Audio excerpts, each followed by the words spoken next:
Welcome in. Happy Tuesday, everybody. The Texas Football live stream is live on the On Texas Football channel on this very cold Tuesday night. If you're in Austin, Texas, or wherever you are in the great state, temperatures dropping quickly. It's rough enough that they've canceled the Texas baseball game for tonight over at UFC Udish Falk Field. It was supposed to be the home opener for Jim Schlossnagle and the Longhorns. They have canceled that.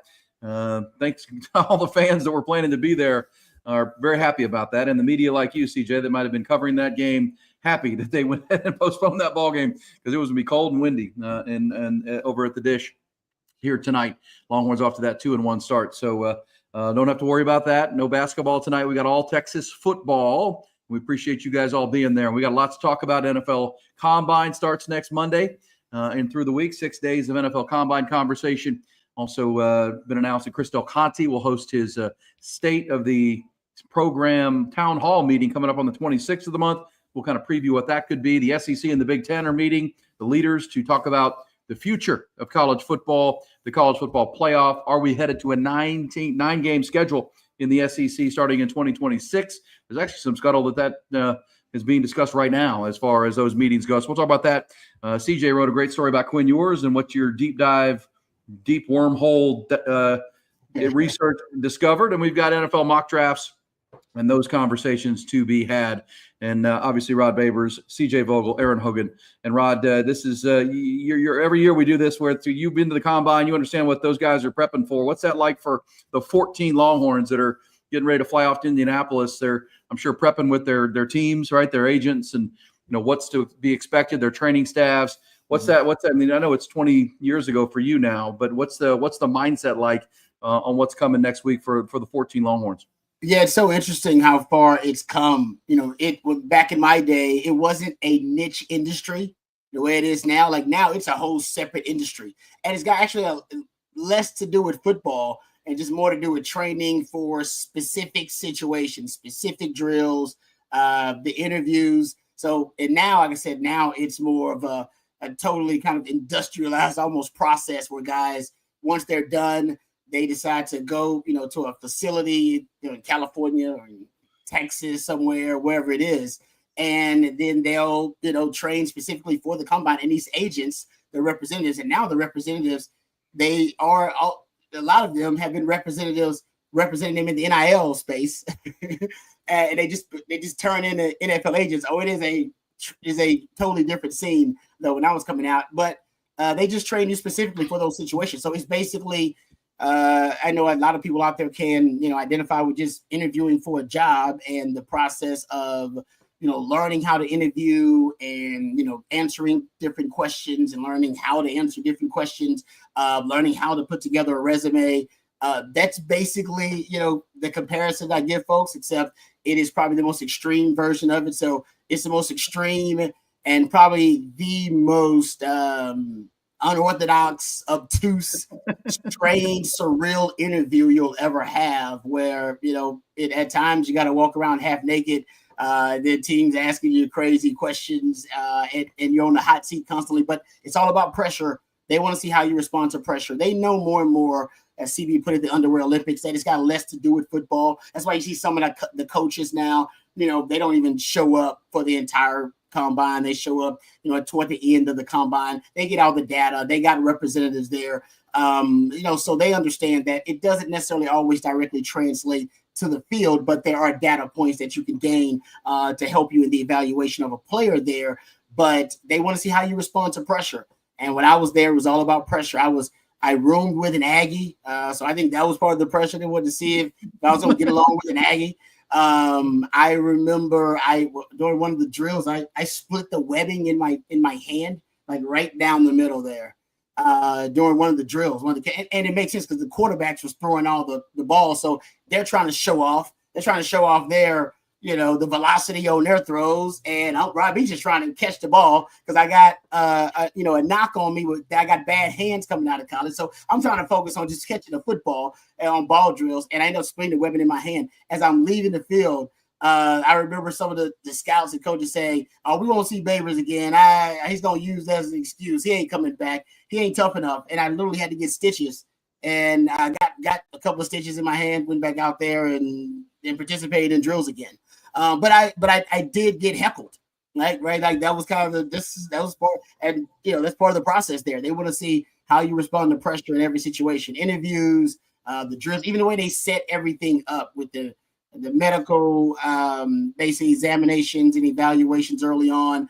They do those because they know, them poking and prodding at you for hours on end.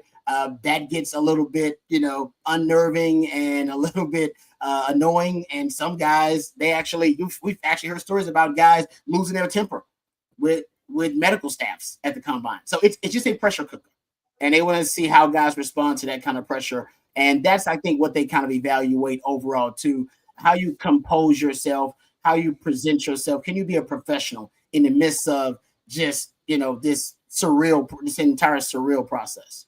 Yeah, Rob, can I ask you how often you were able to go outside? Because one of my good buddies in high school went to the combine, and I asked him about it. I said, did you have fun? He goes, hell no, it sucked. I was like, really? So the way he described it is you're there for what, 3 or 4 days. The first day you arrive, you go through your medical. So in Indianapolis, especially around February, the first week of March, it's pretty darn cold, right? So he described it as you tunnel from wherever you're staying to the hospital. Yep. You tunnel back, you tunnel to the stadium, or you tunnel to wherever all the execs and team scouts are staying. So you go sit in interviews with them, then you tunnel all the way back to where you're staying. And then by day 3, look, you still tunnel, but you go to the, what is it? The field house out there. Yes. Lincoln or whatever the oil field house is over Lucas, there. yeah. And you undergo your on-field performance, and then you tunnel back. So you're there for 3 or 4 days, right? You don't ever really get to go outside or kind of enjoy your stay. The way he described it is like, I always had a roof over my head. I never knew really what time it was unless it was time for me to go on the field and perform. So I wonder if that was the same then, Rod. But to add to your point about it just kind of being a game to kind of test your wherewithal and mental,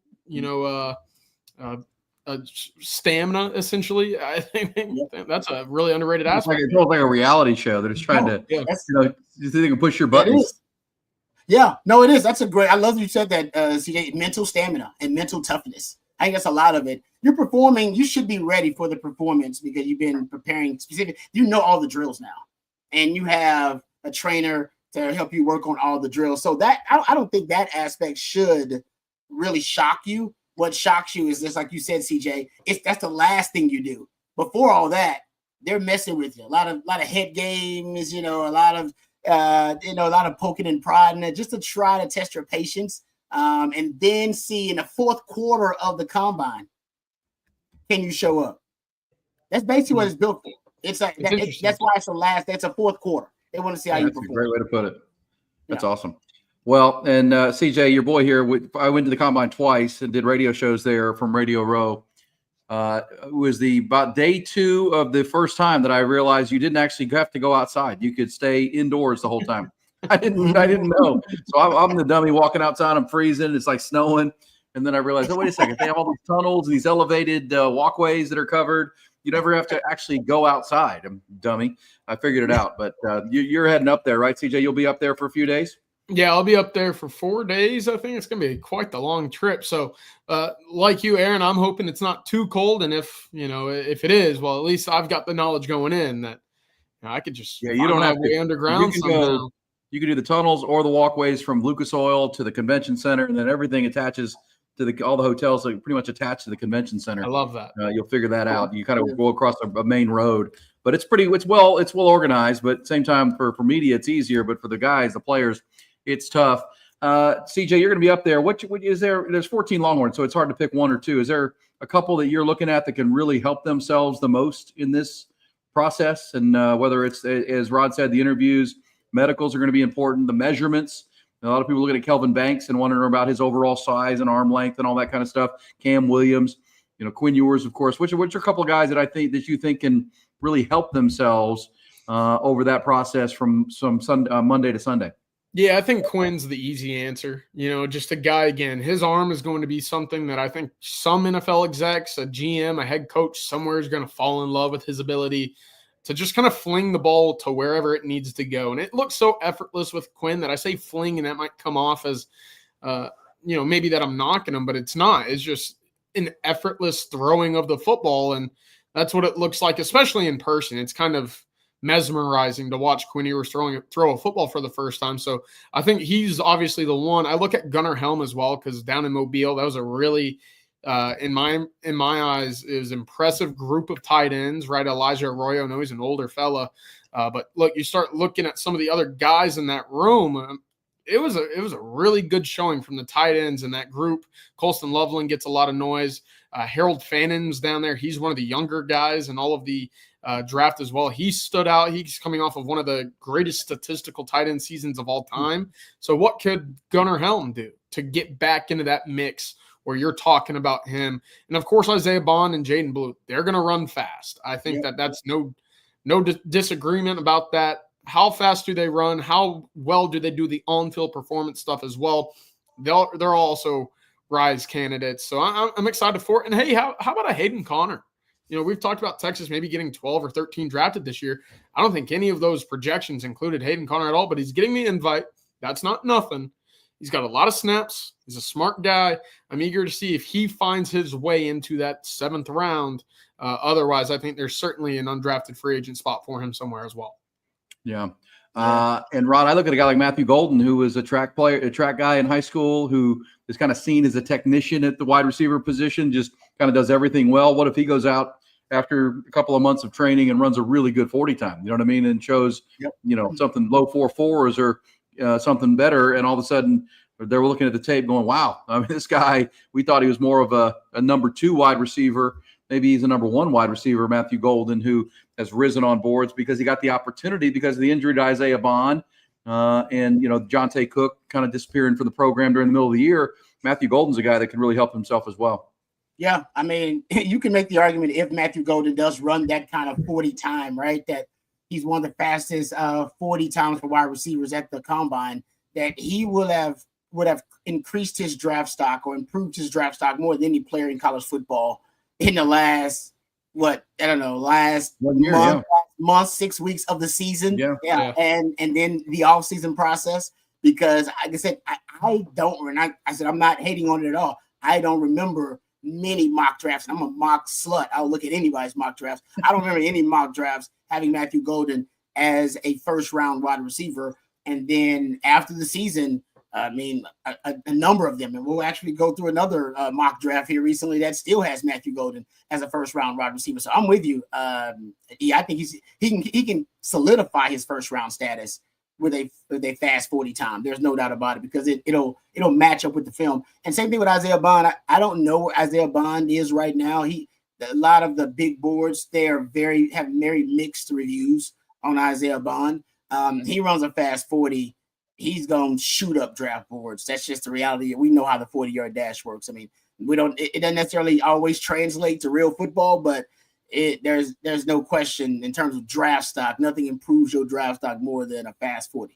Nothing. Yeah. Well, and for, there are some guys who go to the combine and are freaks, and the scouts that have been watching him for 3-4 years going, well, that doesn't jive with the tape. Where's that been on the football field? Yeah. Matthew Golden has both of those things, right? That's kind of the whole process. You're trying to, confirm what they've seen on the field, that you have those elite twitchy traits. And we've seen that on the field. The guys that, blow up at the combine, they didn't do much in college or weren't as productive. One of those guys, CJ, is a guy we saw in Mobile, Shamar Stewart at A&M, that he was only got a sack and a half, but it's like, man, this guy's a monster. Where's that production? That's a guy I think a lot of people look at and think is going to have a huge combine at 280 pounds, but that's kind of the thing. And Matthew Golden has the tape. And Kelvin Banks and guys like that, they have the tape. That's what this is all about, trying to piece together that process and the puzzle of how you're going to rank and grade these guys. That's going to be important. But, the combine can be important for a guy like Golden, guys like Gunnar Helm. You mentioned, from Gunnar Helm, I'm saying, hey, man, I'm seeing all this love for Colston Loveland at Michigan, and that's fine. But go back and watch that game. Which tight end had the better game? Which tight end blew up in that game and, showed out when Texas went up there and beat Michigan? That's one that you got to look at. I think Gunnar Helm is an interesting name that you mentioned, CJ. Hey, CJ, let me ask you this about Torrey Becton, the story this week about how he was flirted with the NFL. They got him a contract. Of course, the Longhorns losing to Shard Choice. In your mind, covering the program day to day, how big is that Torrey Becton is going to be back? I mean, these guys are moving on. The development, piece of this program has just, taken off with 11 guys drafted last year. Now 14 going to the combine. By the way, all 11 that went to the combine last year got drafted. Now you got 14 going. How important is Torrey Becton in that process? Oh, it's huge. And Rod, you could speak to how, that relationship between team and strength and conditioning coach and their staff correlates to, the closeness of a roster as well. But look, he's as good as it's been in Austin in really my lifetime. I can't go, that far back with, strength and conditioning coaches. But look, you look at the physical transformations of almost anybody in the trenches over the last 5 years, and that's Torrey Becton's fingerprints, right? I look at, really it started, really early with a Christian Jones. What did he look like in year 2? Coming in after playing a year, getting back into the weight room. He looked like a completely different person. DJ Campbell, up to 330 pounds, right? We talk about it with Vernon Broughton, Alfred Collins getting up to 320 pounds after sitting right around 290, 295. Colin Simmons this year went from 225 to about 240 in about 3 weeks, and it felt like there's no way that he was able to do that. And then you see him in person, and you see him on the field, and you're like, oh, like he might be a little bit north of 240, right? So the physical transformation is huge. Of course, Texas also being able to go out there and show off at Tavondre Sweat moving as well as he was. Xavier Worthy and Adnan Mitchell running as fast as they did. That all goes back to the strength and conditioning staff. And, I can report now that there were some teams, I know of one team specifically that was really coming after Coach Becton to come be their strength and conditioning staff guy, as much so that they had their head coach on the phone with them saying, hey, you're the man for our job. We got to have you. And for him to stick in Austin, obviously, Texas took care of him in the contract extension and the raise. But, that's a big win for the Longhorns and Sarkisian, to be in this SEC era where they're recruiting well, they're developing well. Well, that doesn't all too much matter if you don't have that extra component, which is the strength and conditioning in the offseason. And right now they're doing that very just as well as anything else. Rod, how important is that? Spot, that's not the person we talk about a lot. They don't call plays. They don't coordinate a side of the ball. They don't make big decisions, but how important, almost like the heartbeat of your program, that strength conditioning coach and program. Yeah, it's the soul of your program. There's no doubt. And the thing I like about Coach Becton is he's got a good mix between the old school and the new school. We know that Texas has, a ton of advantages and resources. So they got access to the best and most cutting edge technology out there to help their guys recover and help their guys kind of transform their bodies. And Coach Shipley was talking about the catapult devices and all that kind of stuff in the sports science department they have there, which is one of the best in college sports as well. But he has in my opinion, I think he has a unique quality that he also tries to cultivate the mental toughness as well. And there's a lot of that. And that's what Mad Dog was kind of about back in the day. Now, you can make the argument that Mad Dog, which probably should have been more of a healthy mix between the sports science and the old school. And I think he did have a good mix of it. But I think Torrey Becton probably has a better balance of, getting these guys tough. I remember, this is a group that couldn't close when Sark first got here. They could not close. They couldn't finish games when Sark's first couple of years. And, I talked to Coach Becton before. He talked about how, that became an emphasis, and tweaking and adjusting the strength, modifying the strength and conditioning program to make sure and making sure practice as well, to make sure they closed and they finished games and they peaked at the right time. So I think he is probably the most underrated element of Sark's vision for Texas. And the fact that, we don't, injuries happen, but, there hasn't been a specific kind of recurring injury over and over again. Sometimes you see that in strength and conditioning programs. So I think he does a really good job of making sure that, he is keeping the guys, strengthening like all different parts of the athletic profile and physiology of different players. I think that's important to avoid injury. And they've adjusted their strength and conditioning program again because they know they got to play more games. Yeah. Trust me, that's been a big topic of conversation, as well as like, all right, we got to modify the strength and conditioning program again because we're playing longer into the season. All right. and we want to be more durable and play and have more stamina playing longer into the season. So it's been, to be able to adjust on the fly as much as he has, I think has been really, it showed how progressive and really how cutting edge he is as a strength and conditioning coach overall. Yeah. And you got to know, Longhorns have a lot to sell on a recruiting pitch, whether it's a portal player or a high school player, but the academics, the university, the school, all those things. I mean, that's the city of Austin, and now the success but the development and that whole idea of how are you going to develop the body and all the strength conditioning, that's important. I mean, players have their own individual trainers. Those things resonate in a big way. And the Longhorns with 14 guys going, just it's crazy how quickly it's flipped from what Longhorns weren't sending anybody to the combine for a good little while there. And when they sent them to the combine, they weren't necessarily the elite performer. Trust me. I mean, I was decent. All right. I wasn't a scrub. But we weren't. I remember the Aggies actually would have better performance at the combine than we did. I mean, I know people don't want to really hear that, but that was when the Aggies were performing really well. And I do think, like CJ said, it is a true compliment to the entire strength and conditioning staff that now when Texas goes to the combine, their guys are some of the elite performers. I mean, you can make the argument Texas won the last combine. So I'm with you. I think I'm glad they gave him, reportedly an extension and reportedly probably a raise as well. He deserves it because the strength and conditioning program has been really, really good, and especially in the trenches, man. It's been unbelievable. Yeah, it almost should be renamed. We call it strength and conditioning, Rod, from the old school Mad Dog way. It's almost like, strength and performance, right? That kind of thing. Yeah. Like, how do you become a better athlete, better overall athlete? That's certainly being developed at Texas without a doubt. And CJ, we'll get into some of these mock drafts. Daniel Jeremiah from NFL Network has his mock draft 2.0 out. Lance Zierlein of the NFL Network, the guy I've listened to and followed a long time down in Houston. He has graded every player that's going to the combine as far as the way the NFL would, as far as a draft grade for their big board building. But I also want to get into you, CJ, some of the recruiting, some of the latest on. Steve Sarkisian's hired a great staff. Talking any running back coaching news, some recruiting. But Rod, tell them first about Andy Ludicky and the team that are great partners with us every Tuesday night here on the On Texas Football live stream.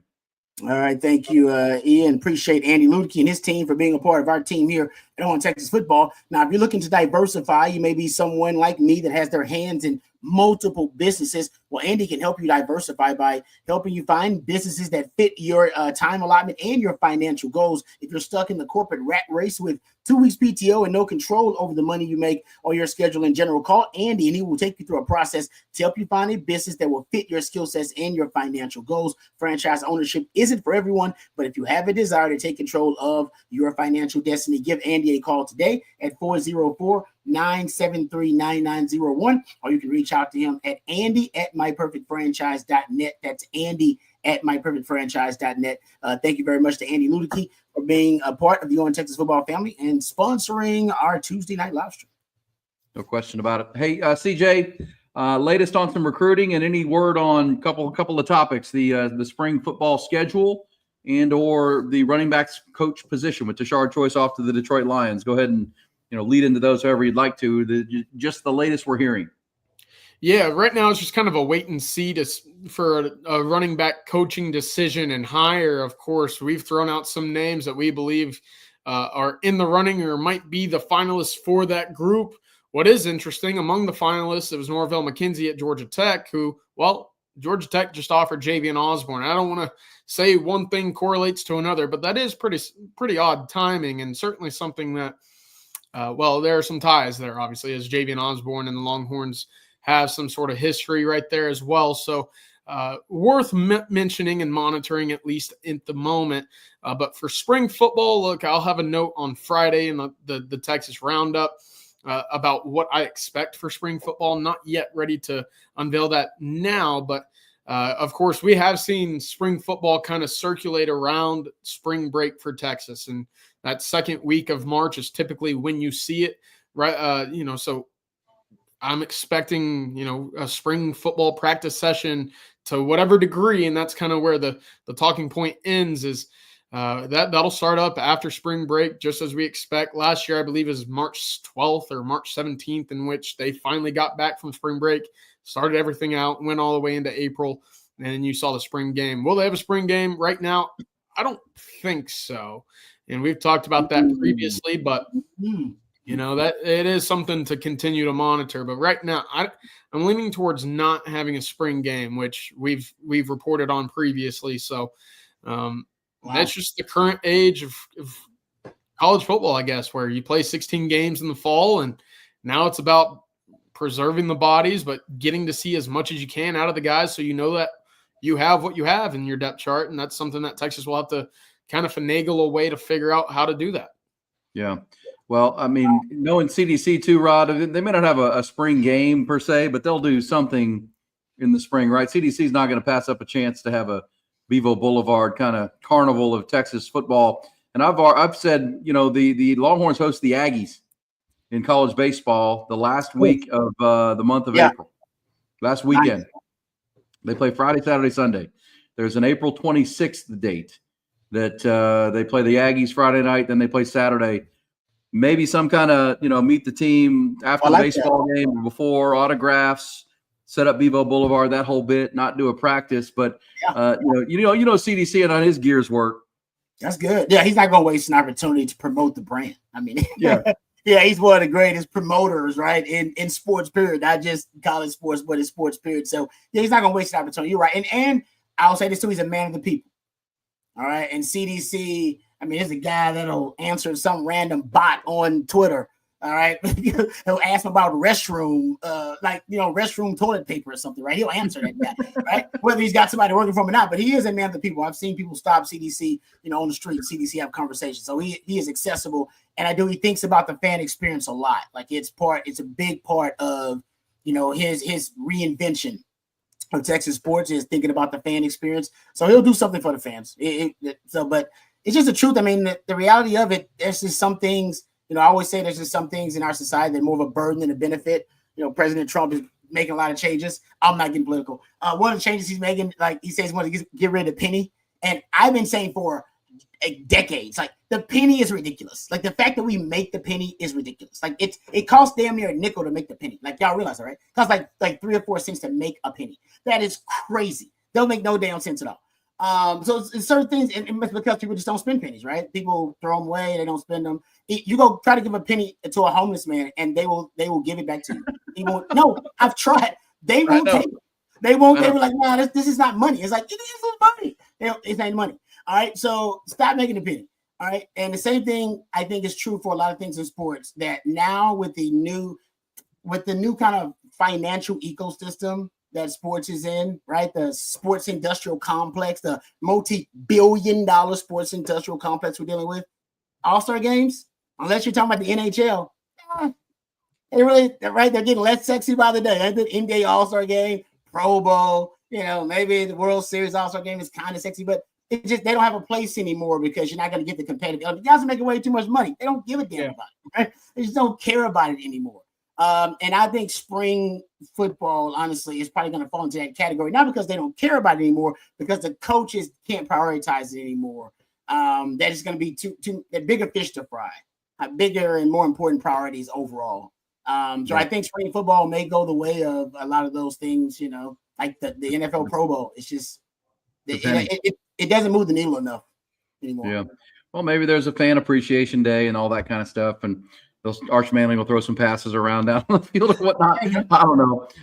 There will, something coming. But that, by the way, that weekend of the Aggie series, which is much anticipated with Coach Schlossnagle on the baseball side, if they did it somewhere in that weekend, that's also NFL draft weekend too. Let's also mention that as far as the Thursday, Friday, and then Saturday weekend with 14 Longhorns at the Combine and guys that could be a big weekend for the Longhorn brand, as you said, Rod, and CDC. So we'll keep an eye on that as it evolves, and look for the 26th of February as we sit here on the 18th. There's CDC is going to have a open town hall to answer questions from the audience and that kind of stuff. So maybe we learn something there about those kind of things. Let me ask you this, CJ, about recruiting and where this stands. You mentioned the running backs coach and where they're kind of searching and looking. Sark has done a great job of refilling his coaching staff when he needs to. What's the latest on the recruiting side? I also want to ask you about Aaron Joe. I'm Aaron, E-R-I-N. He's E-R-R-I-N, which I thought was interesting. The hire for the front office from Georgia Tech. Give me your thoughts on some recruiting news and then what you've learned about the hiring of Aaron Joe to come in and work for Brandon Harris there in the GM side. Yeah, we'll start with recruiting right now. There's not a whole lot. We're kind of in that, I don't want to call it the dead period just in the sense of what it is, but right now it's kind of just the boring period, right? Some guys are releasing top 6s, top 10s. Really, the biggest news coming out of the month of February in terms of Texas, and, they did land Max Wright earlier in the month. So it's not for nothing, but right now it's just all about finalizing official visits, kind of figuring out who those 3, 4, 5, 6, and now you can have unlimited official visits, but who are those final group of schools that will get officials? Of course, Texas right now is up to about 23 official visitors in the month of June that we have tabbed that On Texas Football. Last year they had up to 45. So right now about halfway through, again, some of these guys will become targets or higher priority targets in the month of April and May when these guys get onto campus for whatever the spring football season is. But right now, all about just accumulating some of these guys right now in terms of official visits. Aaron Joe is pretty interesting. He was a former offensive lineman at Georgia Tech. He was a previous English teacher and coach down in Florida, started as a quality control assistant at FIU as well, and then quickly kind of grew into the position of a player personnel, a front office kind of guy in the world of college. Of course, he was at Georgia Tech where he played. He was assistant director of player personnel at Alabama for a year, went up to UConn for about a couple months, and then ended up being rehired by Georgia Tech as the director of player personnel and their general manager. So he's been in this position before. And beyond that, where is Texas trying to get a larger foothold in? Georgia and Florida. He's got ties to both. And right now, that's a great sign for the Longhorns. I think of one thing that Jerry Hamilton has said previously after trips to Georgia, and it's, they got 3-star guys that just because they're buried on a depth chart or whatnot, if you go out to a track meet and you just watch them run, they move just as well as 4-stars in any other state. But because of where they rank inside the state, because of maybe who they play for or where they're ranked on their own depth chart in high school, they're overlooked. But that doesn't mean the talent isn't there. And I think that's something that's really interesting. If you're able to go out there and find a diamond in the rough in Georgia, well, you're working with a guy who you could probably mold into whatever kind of prospect you'd like if you get them into your strength and conditioning, going back to the Torrey Becton conversation. So right now, the more information, the more intel that you have on the state of Georgia and the state of Florida, the better off Texas recruiting will be. We've obviously seen some big time wins previously when it comes to a CJ Baxter, a Jamie French, just recently a Nick Brooks, a Justice Terry, right? You get more and more of these guys on campus that look like that, you're going to have yourself a pretty good football team. So I'm all for adding guys, and Mark Orfe very much the same. The new cornerbacks coach from Rutgers recruits Florida, has ties to Georgia, very much the same as what we're expecting to be a continued case for the Longhorns moving forward under Sarkisian. Rod, props to you. You talked about this for a long time. I mean, I just saw today where Texas Tech had a couple of their big NIL boosters selling their oil and gas company for $4 billion to, this other company, $4.1 billion. Because you're looking for that Permian Basin, right? And in football, where's the glory hole, right? It's, Houston, Dallas, the Metroplex, and it's Atlanta. You're looking for good football players. I mean, it's the same kind of thing. You're trying to turn that talent or that black gold as it would be out there in the Permian Basin. It's you've had the numbers for a long time, and no surprise, Sark. Blake Gideon goes to Georgia Tech, but Georgia Tech, that's where he got Tashard Choice. Kenny Baker's got those ties, and now you bring in an Aaron Joe who's got those Georgia ties. I think that staff is looking at it saying, guys, there's a lot of prospects in that area. We're going to do fine in Dallas and Houston. We're going to be fine in Texas. That is a tapped well we need to get in on. Yep. I think, you're looking at what now has been the secret sauce to Georgia's dynastic run. Right. It's that Atlanta area, right? I've been keeping track of it since 20. I noticed it in 2020, and that was, right around the time of Georgia's ascent. And I thought to myself, man, Atlanta's producing all the time. And that's why I started doing the research. And it turns out Atlanta was the most fertile metro area in the country, has been for the last 5 years. I think they're producing somewhere around 15 NFL players per year, something like that. It's a freaky number. I'm going to get my notes here and go check it out here before we get off this broadcast. But it is a crazy number. That's why I saw Josh. It was his name, Josh Dunson. That's his name, CJ? They brought in another young man, I believe I'll make sure I get it, but he has Georgia Tech ties as well, and also from the Georgia area, and he's a part of Brandon Harris's new front office that they're building. So yeah, I mean, it's no coincidence that Sark's coaches, I think, is maybe just added value that a lot of his coaches have connections in some of the top 10 most fertile metro areas that are producing the most NFL talent. And I think these days, and Jerry talked about this, it's just now more efficient to recruit that way. You just can't recruit the old way you used to. When this guy has this, region and recruit regionally and recruit, this guy's got this area of the country. You can't recruit like that. It's too tough, and recruiting is too nationalized now. So you got to pick your pockets where you want to have market share, where you want to have, more. And for Texas, it's been DFW. Go look at the way they're building staff. DFW, Houston, right? Orfe, right? He's got Houston connections. Just talked about the Joe. They just brought him on. He's got those Atlanta connections. They probably need more Florida connections, just looking at it in terms of coaches they're bringing in. Jerry's talked about that, but I mean, it's no coincidence. Sark is a very smart guy, and he knows how to accomplish his vision. And he knows if you want to win the SEC, you better have a market share. And I think even potentially maybe a majority, or at least a very strong market share in Atlanta and Atlanta metro area. You have to, and Florida too.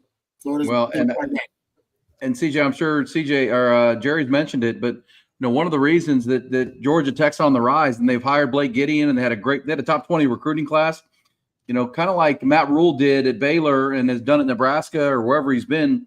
When the Georgia Tech head coach got the job there, Brett Key, he hired like several high school coaches from the state of Georgia. Took that strategy, took like 3 high school coaches with those those pipelines into the high school recruiting realm. Because it was just seen that Georgia's going to get all those guys, but they only take 25, right? There's going to be a roster cap, and now you're seeing Georgia Tech rise, and you're watching Sark look at it and say, okay, that's kind of a place we can pitch our tent and try to make some inroads. There's just too much talent for Georgia to take all of them. Yeah, there is, and it's kind of one of those things where it's Texas has been in that boat before, where you look at them dominate the state of Texas, but there's just too many people for Texas to go out there and get all of them. That's why you see a Tech, you see a Baylor, you see SMU all getting, 4-star quality guys, and you sit there and you say, well, why couldn't Texas get them? Why didn't they just add them to the class? And they're like, well, you already got 4 wide receivers. There's going to be other good wide receivers. So the same applies to other states, Georgia being no exception, right? You just threw out the numbers about NFL production and development guys that they've produced recently, and it's pretty remarkable when you consider the size of Georgia, I would say. On top of that, I think the biggest thing outside of just continuing to be a top team in the SEC as we're expecting this year, that Texas can do to help themselves in the state of Georgia, beat Georgia. Go into Athens this year, and finally knock down Kirby Smart, right? You were 0-2 this year, but if you're able to do that at a game that is going to be under the lights, and a game in which Georgia hosts a lot of recruits, well, I make no mistake why Texas has made it such an effort this year to go door to door, basically like they're a sprint turn, a summer sprint turn, right? Y'all have friends that did that back in the day. They work for Sprint. They just go door to door asking if they want to. I remember that. Sell phone coverages or phone plans or whatnot. I had a couple buddies do it. It sounded like the worst thing in the world in 105 to 110 degree heat. But that's what Texas was doing. They were sprint turns this summer. They're going high school to high school saying, hey, we're Texas. One day you're going to need me when your current call carrier, goes down and you got to get out of state. You got to have an alternative plan. Come find me. And then, of course, they're going to have a big assembly hall whenever that game is, September, October. And that's where, if you're Sarkisian, all the foot traffic that you put in January and even prior to that will pay off with a win in Athens. And you could probably not have your pick of the litter in Georgia, right? That still remains Georgia. But if you're able to get a Justice Terry and more next year, you've done pretty well. On top of what you're doing in Dallas and Houston and the DFW, Austin area as well, the 512 side of things. It's good stuff right there. I had a buddy, I'm older than you two, so I had a buddy that told he moved to LA to be in a rock and roll band, and he was selling steak knives in Compton, California, door to door. That ain't a job you want. Door to door, man. Door to door. Yeah. Knocking on the gated doors, man. I ain't doing that. Hey, let me tell you about Mark Saunders. I mean, one of the things we don't think about enough, I think, is people and families and whatnot, is your insurance plan. And could you get a better one? Could you get a better quote? Could you get better coverage? That's where Texas alum Mark Saunders comes in, and he's one of our great Tuesday night sponsors. As I always say here on this Tuesday night live stream, when you put your head on the pillow tonight, ask yourself, are you in good hands with your insurance policy? Are you covered everywhere? You're getting the best rate? And that's where Texas alum Mark Saunders would love to talk to you if maybe as you put your head on the pillow, you're not quite sure. And Texas Allstate agent Mark Saunders is the only insurance agent you'll need. He covers, his team will cover everything, your home, car, boat, motorcycles, RVs, ATVs. You got kids like I do with vehicles. Everything's covered, and it's all at the best rate. If you're looking for someone local to the Austin Round Rock area, please give them a call tomorrow as that office opens, 512-218-8571. That's 512-218-8571. So again, just ask yourself, take a moment, think about it, where you're at with all of your things. Have you acquired new things that aren't under the coverage, or could you get a better rate, get a better number? Those type of things are very important. Just make that phone call and have a conversation. Talk some Texas football, talk some on Texas football, and make sure everything's good. You won't regret it, I promise you. 35 years plus of experience. He is the Texas alum, Mark Saunders, 512-218-8571. Give him a call tomorrow, and you will be in good hands, I promise you, and you'll feel great about it. Hey, Rod, I want to get into this Lance Zierlein grades of the players going to the Combine and the Daniel Jeremiah mock draft that's coming up. But, CJ, you did a deep dive on Quinn Ewers as we head to the Combine this week, and, man, I know the weather's not great, so it's a good time to get in the wormhole and really dive in. What did you find today that is interesting to you and then would be interesting to our audience tonight about what you learned about Quinn Ewers, his 3 years at Texas, and about his evolution as a quarterback? Yeah, it's been a hot topic. Average distance of target. It felt like this year was when a lot of Texas fans kind of figured out what that term meant, and I think there were some misconstructions in terms of what that meant as a quarterback and the development there, of course, for Quinn. 2022, 10.5 average distance of target. That then dropped to 8.4. And then 7.9 this year. But really the big thing for me is 51% of Quinn Ewers' passes 2022 were within 9 yards of the line of scrimmage. And that's passes behind the line of scrimmage, in front, whatever. But within 9 yards, that grew to a 60% in 2024. And it got me thinking, what are the other splits? And you see that far right column where it's 60% between the line of scrimmage and nine yards, and then I believe it's around 12.5, 12.6 is the mark beyond 20 yards. Where would that compare to other quarterbacks in the last couple of drafts? Thank you, Matthew, for pulling that up. So I took the 6 first-round picks from last year. I took the top 4 projected guys this year, and that's Shedeur Sanders, Cam Ward, Jackson Dart, and Quinn Ewers. Missed me with Jalen Milroe, missed me with a couple of other guys. But those are the 4 that I use. And then the 5 guys previously in 2023, of course, that's your C.J. Stroud, that's your Bryce Young. I put Will Levis in there because he was taken 33rd. Anthony Richardson, interesting draft. But you get where I'm going at, right? The top guys of the last 3 drafts. Quinn Ewers is, and this is when you go into some of the takeaways that I had, the average distance of target in your draft eligible year. So otherwise, the last year of college football that these quarterbacks played before getting drafted, he actually had the second lowest average distance of target at 7.8. Bo Nix being the lowest last year up at Oregon at 6.8. So a full yard shy. Interestingly enough, there are 3 quarterbacks. I'm looking at it on my other screen here. 3 quarterbacks so far that have a average distance of target greater than 11 yards. And I thought that was a pretty significant distance, Rod and Aaron. Of course, we've kind of gone through the track. I think there's only 4 games in Quinn's entire career where he was greater than 11 yards per target in a single game. These guys were doing it over an entire season, their final season. That's Drake May last year at 11.0. It was Anthony Richardson at 11.5 in 2022. And it was Jackson Dart at 11.9. 11.9 is the third highest in all of college football, by the way. So I was just trying to see if there's any sort of similarities or anything that you could kind of sit there and say, all right, is it the scheme? Is it the quarterback? Is it the tendencies? What could you take away? Right now, there's a pretty solid safe spot of about 9 to 10 yards, where 9 to 10 and a half, where Caleb Williams, Cam Ward, Bryce Young, Jaden Daniels, CJ Stroud, they all kind of sit within that range. And that's a good mixture of taking shots down the field, working that intermediate, and of course, working your check downs or flats or whatever you have in your system. Quinn, again, 7.8, which led me more to percentage of passes thrown within that 9-yard buffer, right? You want to get a first down. You want to stretch the field. 61%, as I mentioned with Quinn, inside that 9-yard or behind the line of scrimmage. How about 67% for Bo Nix? Pretty high last year. Again, you saw a lot of guys. There are only 3 guys, Shedeur Sanders being the other one, north of 60% above this group. Anthony Richardson, 43% of his passes were within 9 yards.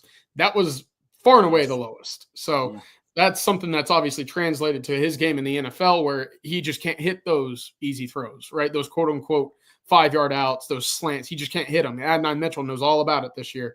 And of course, going back to passes over 20 yards for their final year in college, Quinn, again, the second lowest of this bunch, Bo Nix being the lowest. Jackson Dart, Michael Penix, Drake May, Anthony Richardson, all 19% or higher, which again kind of just shows off the big arm. We've talked about Quinn having that big arm, but after year one, it was Sarkisian who we kind of said, nah, we're going to rein this back in a little bit. We're going to put a buffer. We're only going to take shots when we need to, because it's obviously not working the way that we were hoping to in year one, year two, year three.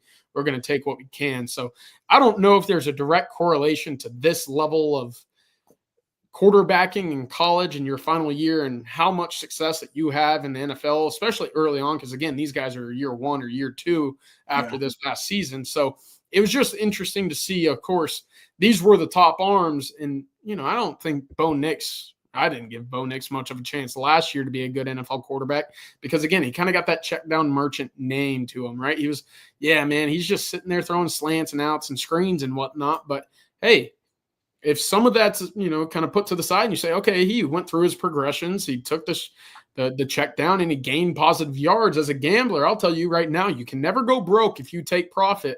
And I look at quarterback very much the same. So if that's a positive for Quinn Ewers, then I'm all for it. If not, then I think his deep ball game at the combine is going to be what a lot of scouts are looking at to say, okay, if we have questions about what he can do beyond 20 yards or when the ball's needing to go deep, can he put the ball where it needs to go? The combine, the pro day, I think are two events and, really throwing sessions that are built for him specifically to show off that arm. So that was the rabbit hole that I dove down. It was much warmer than the weather is out now. So it was fun. And Rod, we talked about it earlier. It's rabbit hole season. So more kind of odd tidbits and quirky, facts are coming up. Got to do the spreadsheets and the deep dive. Rod, what do you, as a football theorist, what do you take from that? What do you take from it? First of all, great work by CJ is what it is. Because I went and looked at some of your stuff that you put out there via Twitter, and I want to say Mac Jones in that 2020 year, he was a close to like 14%. Yeah. At deep ball rate, 20 plus yards down the field. I think Sark ideally wants to have between like 17 to 18%, like a deep ball rate in his offense. I think that first year with Quinn, what'd you say, that was 17%, somewhere like that. I think ideally that's where Sark wants to be. Remember, Sark, he was unapologetic when the media kept asking him after year one, hey, why you guys throwing the deep ball so much? Or even after 2022, why you guys throwing the deep ball so much? And he said, no, we're going to be, I'm paraphrasing, bullish on the deep ball. We're going to throw it a lot. Like, that's just part of our offense, part of the DNA of the offense. And yet he neutered the offense. Yeah, he did. And we all saw it, right? He curtailed the deep passes because I think he understood he's a smart coach, that, it's just not a natural strength for Quinn. It wasn't a natural strength for Quinn. So with that being said, he curtailed it. Now, I will say to your point about Bo Nix, around 60% or more actually of NFL passing game is quick game. It's just it's 0 to 3 step drops. And if you now the key is they play more man in the NFL. So your 0 to 3 step drop is going to be in a very small window. You better make sure you're accurate. In college, those 3 step drops, you usually against zone coverage, boom, boom, boom, and you can hit some of that. So that's where usually the struggle is to translate from level to level. But with Quinn, I do think Sark did him a favor by curtailing the deep ball. I just don't think it was a natural strength for him. Now with Arch, that's going to be the big one, Rod. Arch, yeah, he likes to throw the deep ball. Arch loves the deep ball, right? And I think he'll throw it. I think Sark's going to open it up the offense. I think the deep ball is coming back with Arch. Bingo. And I went through, he had 90 attempts this year. I actually went through these numbers because I'm sure this was going to be a conversation as well. Look, his average distance of target was 11.1 and percent of passes beyond 20 yards. How about 21.1? So again, I only mentioned there were 4 quarterbacks that had a number higher than 19. There were only 2 that were higher than 21. And that was Jackson Dart this year at 22%. And that was Michael Penix, who, I mean, Texas fans know first, up close and personal how well he was able to throw the ball down the field. But Arch Manning in a 90 attempt sample size, so pretty small again. The only 2 quarterbacks that would put him in elite conversation for this conversation specifically. I'm excited again to see the roof just blown open. The question is, do you have the horses in the stable right now to get open down the field and make those plays? Because you don't have an Xavier Worthy level speed guy, but do you have someone like a Adonai Mitchell waiting to get on the field and go out there and make plays? We'll see. And I think that's what's interesting about the spring. Yep. Yeah, and I think about 2 names you guys mentioned, Mac Jones. I mean, they had 4 first-round draft pick receivers, and then Michael Penix had 3 dudes that they're all doing great in the NFL, had great rookie years. Roman Dunze would be probably the lowest, but Jalen McMillan was great with Tampa, and Jalen Polk there in New England. I mean, so great receivers can make a quarterback, and we know that we're help a quarterback quite a lot as far as that downfield ability to get open and make contested catches. And it'll be fun with Arch. And Arch even admitted, or at least said in that Red Bull interview he did with Marty Smith, that you talk about AJ Milwee, being hard on him and take the checkdowns, don't always throw it deep. So that's going to be fun to watch. With Arch Manning's development of like how much legs do they use? I mean, Mark Sark's not big on majoring in the run game with a quarterback, but how much do they, go there? And then, the deep ball versus the checkdowns versus the offense. It's going to be really, really fun to watch this team and watch Arch Manning develop within it without a doubt. And that's, we're all looking forward to it, starting with Ohio State in about 290 some days or so. Not that we're counting the days, but we are counting the days. Hey, Rod, let me ask you about Lance Zerline. We get to Jeremiah coming up. And of course, your super chats are always welcome here on the On Texas Football Tuesday live stream. It's just getting colder and colder. I'm watching the wind blow right out my window right here. Woo, it's getting chilly out there. Hey, Rod, the Lance Zerline link that came out today from NFL Network, where he's graded, to put a number grade on every player that's going to be going to the combine. And what were you did a deep dive on that, like CJ did the wormhole there. What did you take from what you found? Well, I just wanted to see mostly where he had the Longhorns based on their position groups and where he had them in his overall ranking. So I think he ranked over 200 prospects that were invited to the combine. For the Longhorns, he's got Kelvin Banks. Overall, he's got him as his 14th ranked prospect on here. Overall, he's got him second among the offensive linemen. So it's like early on, he's got, like I said, a lot of skill position guys, and he's ranking the players regardless of position. It's just his top players all around, big board stuff. And Ashton Jency's number 1 on that list, right? Yes, yeah. So he's got so his big board regardless of position. He's not saying this is where the guys are going to get drafted. He's just saying his top overall players based on his film study. All right, so he's got Matthew Golden, though, 20th, and his second highest ranked wide receiver. He's got Janae Barron, 37th, 4th best cornerback. He's got Isaiah Bond, 45th, and the 6th best wide receiver, though. And he's got Alfred Collins right outside the top 50 at 51. And he's got him as his 6th best D tackle. That's how deep the D tackle room is. And that is true because Daniel Jeremiah has been bullish, guys, on the D tackles. I went back and looked at some of his comments about D tackle. he and Dane Brugler kind of backs this up too. But he said that there are 17 to 20 D linemen in this draft with top 50 type grades. That's crazy. It's like double from last year. Yeah. The interior D line class. Wow. Yeah, he said he has 16 D linemen. This is from the January 27th, so a little further back. But he said, working on my initial top 50 prospects, I have 16 D linemen slotted in there. So D lineman is just a really deep position, like you said. They had 41 D tackles invited to the combine. They had 25 last year, just to give you a little perspective. Mm-hmm. They expect this year to break the record. Actually, just a heads up, they expect to break the record for the number of D linemen drafted. They said they're projecting 64 D linemen, defensive lineman players drafted, which would be the highest since the 1970s. So this is like historic D line draft. Like get 2 or 3 if you can. Just grab a bunch of good ones out. He's got Makuba 80th and 6th best safety, so he's really high on Makuba. He's got Gunnar Helm 86th, 5th best tight end. So there's a deep tight end class too, apparently, really deep. He's got Cam Williams 88th and 16th best O lineman. Baron Sorrell, he's got 91st, 16th best D linemen. I think he's got him edge, because he got him broken up there, defensive tackles and edges. Ewers, he's got 101st, 4th best quarterback though. So they're not high on this quarterback class at all. He's basically saying there's not a lot of talent at the quarterback position that he likes. And he said he was going to be harder on the quarterback evaluation this year than he has been in previous years. Jaden Blue, 15th best running back, top running back here drafted, or at least ranked, 138th on his big board. He's got Jake Majors 141st. And Vernon Broughton, he's got 146th, 20th out of all D tackles in his ranking. I was trying to count in my head, Rod. I think it heard like 7 or 8 guys in the top 91. So that's pretty good. Yeah. Yes. Yep. You're pretty good. You got, by my count here, yes, you got 9 in the top 91.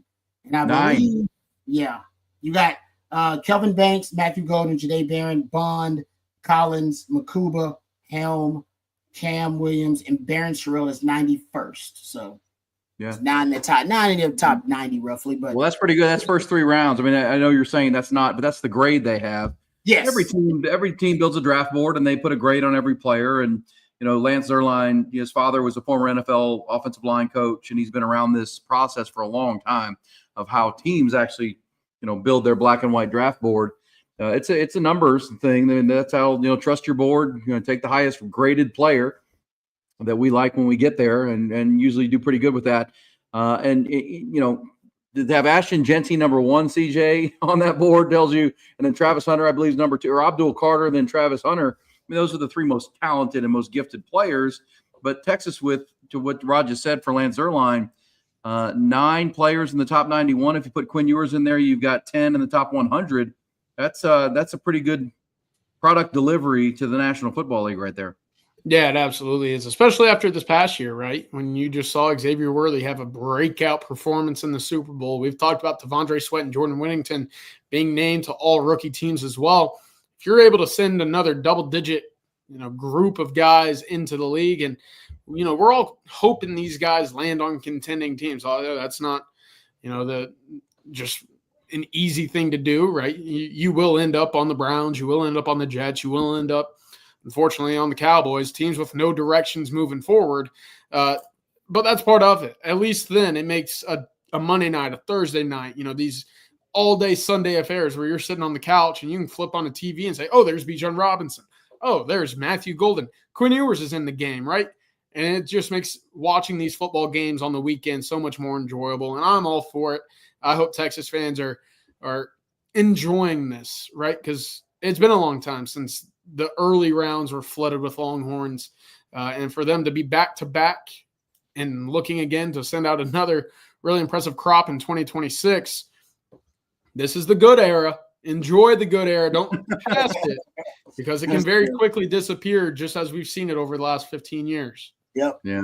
That's why Sark got a bump this week in the new contract, and As the Lost Odds used to tell us way back. I mean, if I lost Mac Brown, if someone came and took him from us, we'd have to hire the new coach. Would start where we just moved him up to, because Mac used to get a raise every year, and people would say, why are we giving him a raise? But keep him happy. Keep him happy. Because if you were to lose him, the next coach would cost at least that. Well, and he's getting NFL love. Like I said, I'm not saying that somebody's trying to directly steal him, but his name gets brought up. And I'm sure his agent helps with that.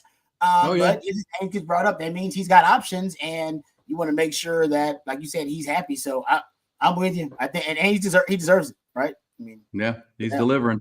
Hey, gosh, I was going to ask you a question, Rod, just now. This flew out of my head. So tell us about Andy Ludicky, and I'll think about that. Tell them one more time about our Tuesday partners. We talked about Mark Saunders at Allstate and Andy Ludicky bringing you our Tuesday Texas football conversation.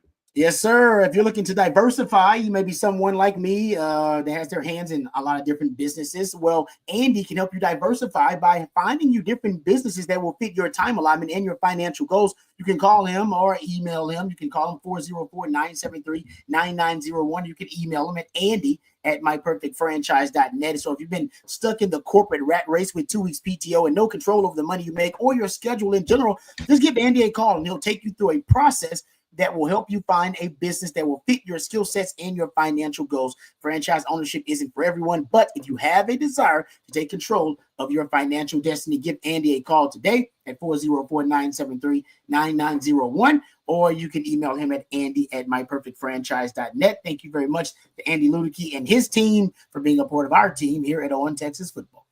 100%. I remember what I was going to ask you, Rod. I'll tell you. You mentioned the golden era, the new era of Texas football. 4 offensive linemen to the combine. 4. Crazy. Yeah. Come on, man. 3 defensive linemen, 7 interior or trench players going to the combine. That is, oh my gosh. I just remember the conversations on radio and on platforms when Texas announced they were going to the SEC, and everybody was like, what? What are we doing? We're doing what? You sure about that? Yeah, but sure you want to do that? In that first Arkansas game up at Fayetteville, like, oh my God, what are we doing? And here we are, 4 offensive linemen at the combine. And again, the NFL just dictates who shows up, who gets invited to the combine. So that's pretty good. In addition to the other, that's 7 players of the half the players are offensive or defensive linemen. That's amazing. For the Longhorns. They're going to the combine. Yeah. Hey, Rod, what about go ahead. No, I'm just saying, you're right about that. And it's to that point, the NFL wants to get a look at your lines of scrimmage.